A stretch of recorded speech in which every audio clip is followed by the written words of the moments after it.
Bien, vamos a ver cómo aplicamos el método de diferencias finitas para resolver la ecuación diferencial parcial de Laplace. Esta ecuación, la ecuación diferencial de Laplace, se muestra aquí. Tenemos esta es la ecuación diferencial de Laplace. Vemos que está escrita en dos dimensiones, donde las coordenadas espaciales son x, que para nosotros va a ser la coordenada horizontal, e y, que es la coordenada espacial, vertical. Por lo tanto, esta ecuación diferencial nos va a decir cómo en un plano se distribuyen las temperaturas en los distintos puntos en un sistema bidimensional, plano. Nosotros vamos a utilizar para nuestros problemas esta ecuación bidimensional porque es práctica, tenemos dos variables, el número mínimo para trabajar con una ecuación diferencial parcial y entender el método y no complicarnos con tres o más variables. Entonces, recordando que esta ecuación de Laplace me va a dar la distribución de temperaturas en estado estacionario. ¿Qué significa eso? Cuando no interviene el tiempo. Bien, vamos a utilizar dos aproximaciones. Una aproximación para la primer derivada parcial, que es la derivada segunda de t con respecto a x, que vamos a decir que es aproximadamente igual a esta expresión que está aquí, donde ti menos 1 j, eso es lo que dice acá, ti j, ti más 1 j, son las temperaturas en los nodos que están representados por una disposición como estoy mostrando aquí en la pantalla, donde el nodo del centro es el nodo IJ, el nodo de la izquierda es el nodo I menos 1J, el nodo de la derecha sería el nodo I más 1J. Por otro lado, la segunda derivada parcial se reemplaza por esta otra aproximación, ¿sí? Esta aproximación que está aquí, donde ahora el TIJ menos 1 sería el nodo que está aquí abajo, J menos 1, y el nodo TIJ más 1, este que está acá, sería el nodo que está arriba del nodo IJ. Por lo tanto, reemplazando estas dos ecuaciones de diferencias divididas en la ecuación de Laplace, vamos a tener esta expresión que está aquí. Tenemos una expresión algebraica para el primer término, otra para el segundo término, igualado a 0. Entonces aquí ya eliminamos de nuestra ecuación todas las derivadas. Nos quedamos con una ecuación algebraica. Entonces aquí vamos a hacer algunas simplificaciones que tienen que ver para reducir la complejidad matemática y lograr algo que sea práctico y fácil de utilizar. Entonces, una de las imposiciones más comunes que vamos a realizar, esto en algunos casos se puede obviar, pero esto es lo más común del método, es suponer que delta x y delta y, o sea, la distancia entre los nodos verticales, que sería delta y acuérdense, es la distancia entre los nodos verticales, y por otro lado, delta x, que sería la distancia entre los nodos horizontalmente, sean iguales. Por lo tanto, vamos a tener una retícula cuadrada de estos nodos.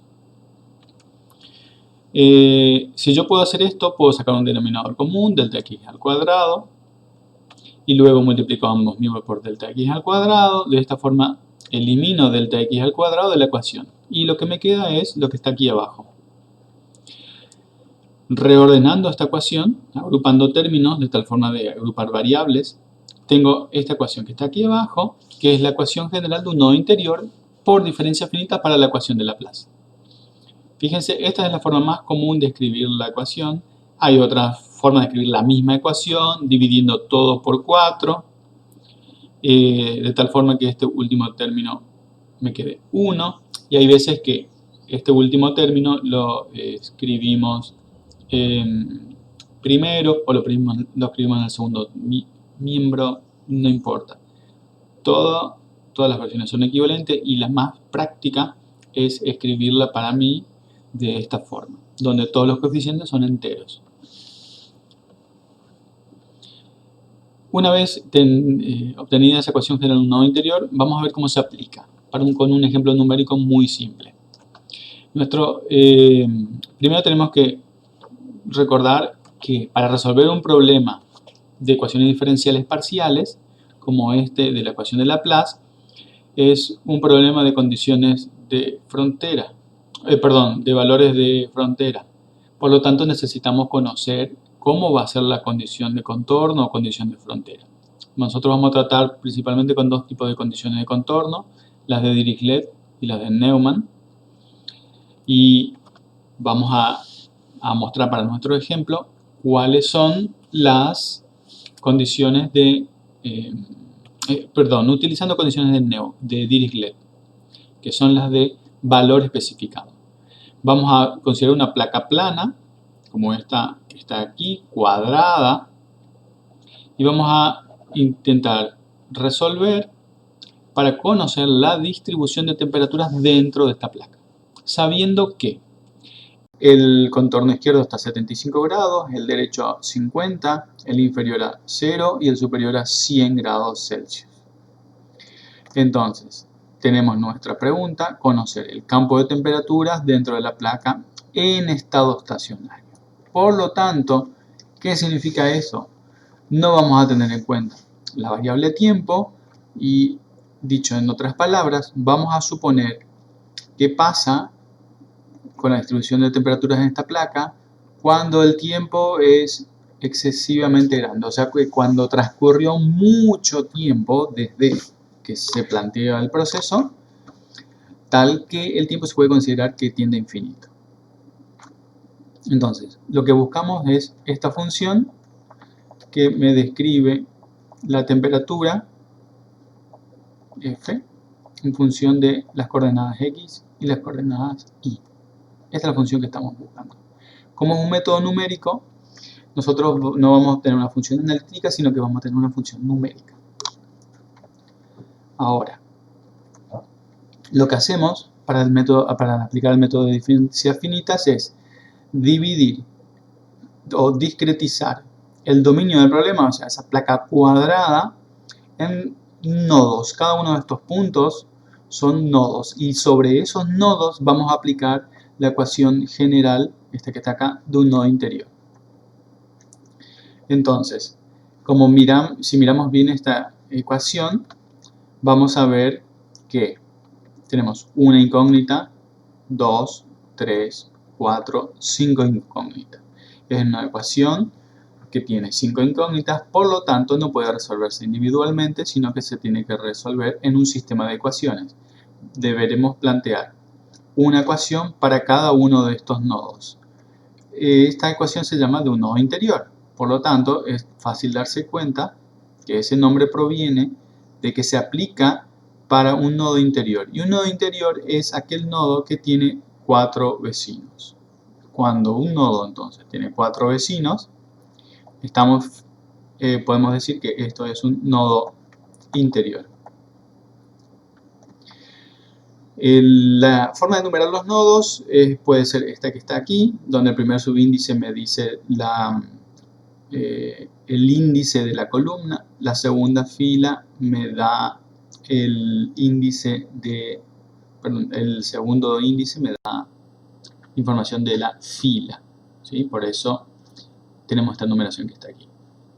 Sabiendo esto, podemos plantear todas las ecuaciones para el nodo 1,1, 2,1, el 3,1, el 1,2, el 2,2, el 3,2, el 1,3, el 2,3 y el 3,3, que son todos los nodos interiores que están en esta placa.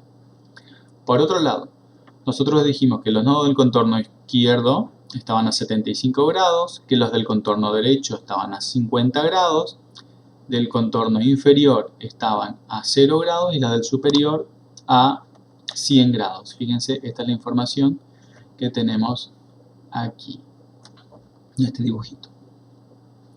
Entonces, sabiendo esto, vamos a escribir esta ecuación para cada uno de los nodos. Pero antes de eso, conviene resumir esta información que yo dije verbalmente. Primero, clasificar los nodos. En nodos interiores, que son los rodeados de 4 vecinos, escribimos la lista de nodos, nos damos cuenta que son 9. En estos nodos las temperaturas es una incógnita. Eso tiene que quedar claro. En todo nodo interior la temperatura es una incógnita. Si miramos ahora los nodos de contorno, tenemos que clasificarlos. Son todos contornos de valor especificado, por lo tanto hay que aclarar eso, que son nodos cuya temperatura conocemos, por lo tanto no son incógnitas. Y sabemos que en el nodo, acá puse a modo de ejemplo, que en el nodo 1, 0, 2, 0, 3, 0 la temperatura es 0 grados Celsius. Y así puse también que en el nodo 1, 4, 2, 4, 3, 4 la temperatura es 100 grados Celsius. Lo mismo para estos otros nodos y para los nodos que están a la derecha. Una vez que ya tengo esta información de los nodos, ya puedo escribir tranquilamente las ecuaciones. Las ecuaciones del nodo 1, 1 hasta el nodo 3, 3, o sea, las 9 incógnitas están aquí. Y entonces tengo, fíjense, una ecuación para cada nodo cuya temperatura es una incógnita. Y es fácil darse cuenta que la ecuación del nodo 1, 1 es esta que está acá arriba, que es fácil de identificar porque es la incógnita que está multiplicada por 4. Esta es la que da nombre a la ecuación. La ecuación del nodo, por ejemplo, 3, 2, es aquella en donde el coeficiente que está multiplicado por 4 es el 3, 2. Por lo tanto, tengo las 9 ecuaciones, tengo 9 incógnitas, tengo un sistema determinado y tengo que además identificar que el nodo 0, 1 y el 1, 0 son nodos de contorno. Lo mismo el 2, 0, el 3, 0, el 4, 1, el 0, 2, todos estos que están pintados son nodos de contorno. Y como son nodos de contorno, voy a reemplazar por las ecuaciones correspondientes a los nodos de contorno. Como vimos acá, las ecuaciones de estos nodos de contorno son, por ejemplo, voy a escribir una, que la temperatura del nodo 4, 1 es igual a 50 grados centígrados. El nodo 4, 1 es este que está acá. Este contorno estaba totalmente a 50 grados. Es lo que me dice esta información que está aquí, que yo resumí de esta forma. Entonces esta es la ecuación del nodo 4, 1. Eso lo voy a reemplazar aquí. Y para que quede bien claro, voy a poner aquí el número 50. Entonces, de esta forma, este número 50 lo puedo pasar al segundo miembro porque ya no es una incógnita. Y la ecuación del nodo 3,1, por ejemplo, va a tener en el segundo miembro menos 50. Obviamente voy a tener que mirar cuál es la temperatura del nodo 3,0. ¿Sí? Y así voy reemplazando todos los valores numéricos de las condiciones de contorno. Siempre y cuando la condición de contorno sea de valor especificado. Luego vamos a ver, en otro video voy a explicar qué pasa si la condición de contorno es de derivada específica. Bien, una vez que tengo todas las ecuaciones, me voy a dar cuenta que a los segundos miembros de algunas de estas ecuaciones puede que no sea 0, porque se traslada a 2 el valor de los nodos de contorno. Entonces, lo siguiente que yo tengo que hacer es ordenar las ecuaciones de tal manera que sea diagonalmente dominante. ¿Y cómo hago? ¿Cómo ordeno las ecuaciones para que sean diagonalmente dominantes? En principio, yo lo que recomiendo es elegir, colocar las ecuaciones en el orden que ustedes prefieran Lo importante es que si yo escribo la ecuación del nodo 1, 1, en primer lugar coloque todos los coeficientes relacionados al nodo 1, 1. En segundo lugar, voy a poner todos los coeficientes relacionados a la ecuación que yo elegí colocar acá, la 2, 1. Si yo elegí este orden, entonces para colocar mis ecuaciones, yo tengo que seguir el mismo orden para colocar los coeficientes que están acompañados a la temperatura correspondiente. Por lo tanto, la primera columna va a ser todos los coeficientes del nodo 1, 1, la del nodo 2, 1, las del nodo 3, 1, las del nodo 1, 2, las del nodo 2, 2, las del nodo 3, 2, y así sucesivamente en función del número que venga acá. Si acá coloco la ecuación del nodo 1, 1, acá irá los coeficientes del nodo 1, 4. Y en el segundo miembro, fíjense, puedo tener en algunos casos 0 y en otros casos un valor numérico que sale de haber reemplazado los valores de las condiciones de contorno de Dirichlet. Si yo hago este procedimiento en toda la diagonal, voy a tener coeficientes que van a ser menos 4. Fíjense que de esta forma yo tengo una matriz que es diagonalmente dominante. Lo que tengo que hacer ahora es aplicar algún método de resolución de sistemas de ecuaciones conocidos, cualquiera. Por ejemplo, como yo tengo que reconocer que este es un sistema en banda, ¿sí? Un sistema diagonal en banda no siempre es compacto, sino que a veces está un poquitito esparcido, hay algunos coeficientes 0. Pueden ser útiles los métodos iterativos como Gauss-Seidel o Jacobi, o puedo usar un método directo si la matriz no es muy grande. Puedo usar un sistema online o un sistema de un software que tenga instalado en la computadora.